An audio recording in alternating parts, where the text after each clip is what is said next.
Salam, hər vaxtınız xeyir olsun. Bugün 9 mart buraxılış imtahanına düşən ingilis dili suallarını müzakirə edirik. 7-ci sualla başlayırıq.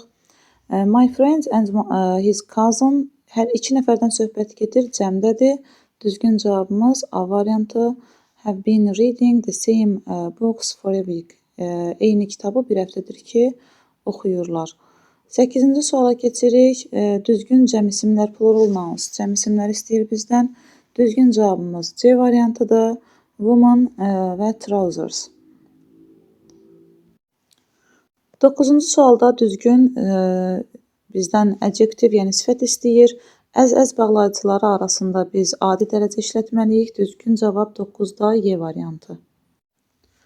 10-cu suala baxırıq. Düzgün sual cümləsi istəyir bizdən. Ardıcıllığımız sual sözü köməkçi və mübtəda xəbər getməlidir. How many pieces of furniture? Bundan sonra bu sual sözüdür. Sual sözündən sonra bizə köməkçi fe'l lazımdır və 3 və 4-də görürük ki, birində xəbər gəlib, birində isə mübtəda gəlib, düzgün deyil. Düzgün cavabımız Y variantı 1 və 2-dir.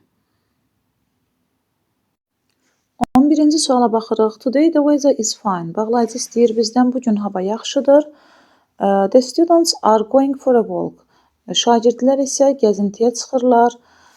Və burada bağlayıcı so və beləliklə hava yaxşıdır, beləliklə şagirdlər gəzintiyə çıxmağa hazırlaşır.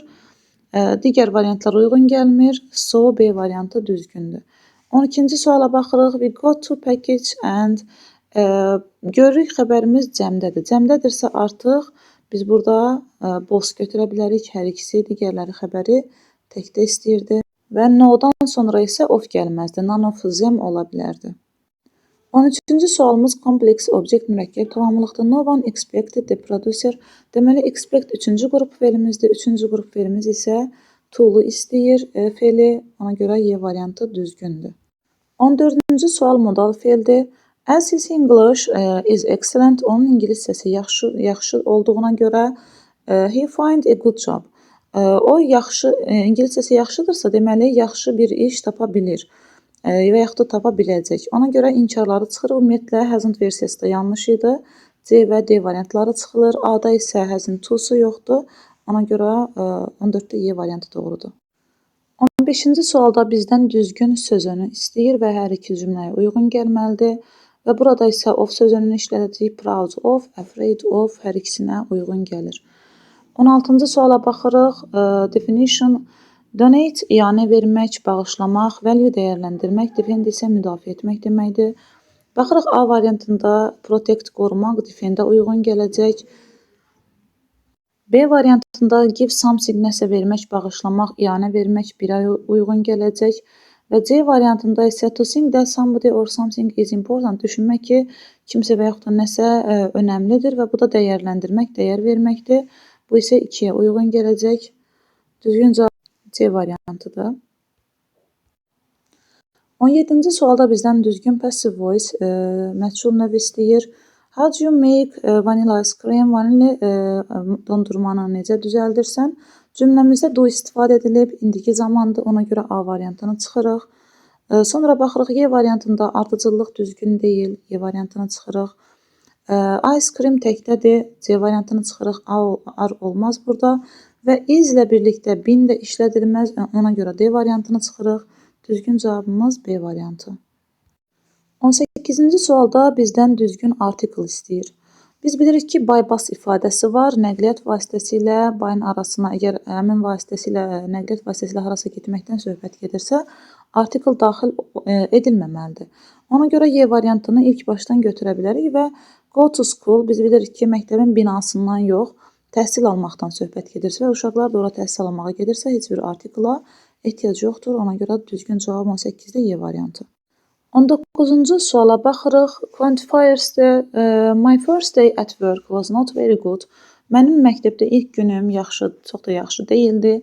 I've made mistakes. Mistakes cəmdədir. Cəmdədirsə biz nələri çıxırıq? Much çıxır, C variantı və D-də little çıxır. Sonra məktəbdəki günüm yaxşı deyildi və deməli mən çoxlu səhv etmişəm. Az səhvdən söhbət getmir və yaxud bir neçə səhvdən, çox az səhvdən söhbət getmir burada. Ona görə düzgün cavabımız A variantı olacaq. 20-ci sualımız tense formda çox sadə bir sual düşüb. tense form mövzusunda. Next Sunday gələn bazar günündən söhbət gedir. Gələcək zaman sadəcə burada Y variantında var. 20-də Y variantı düzgündür. 21-ci sualda make-up sentensdir. Baxırıq, başlayırıq. The boys have been playing tennis at the stadium for 2 hours. Düzgün cavabımız A variantıdır. Və sonuncu qrammatika sualımız exclamatory sentence nida cümləsidir. Birə baxırıq, places cəmdədir, an artiklı olmaz, biri götürə bilmirik. 2-də place təkdədir, sifət plus isim versiyası, mübtəda xəbər, hamısı düzgündür, 2 düzgündür. 3-ə baxırıq, how amazing places are they? Are əvvələ keçib olmaz. Sonra 4-ə baxırıq, how amazing the place is. Düzgündür ardıcıl how plus sifət və yaxud da zərf.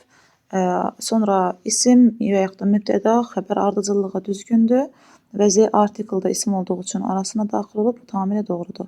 5-ə baxırıq, how amazing place is it? Həm is əvvələ keçib, həm də amazing ilə place arasında Z artiklımız yoxdur. Düzgün cavabımız C variantıdır.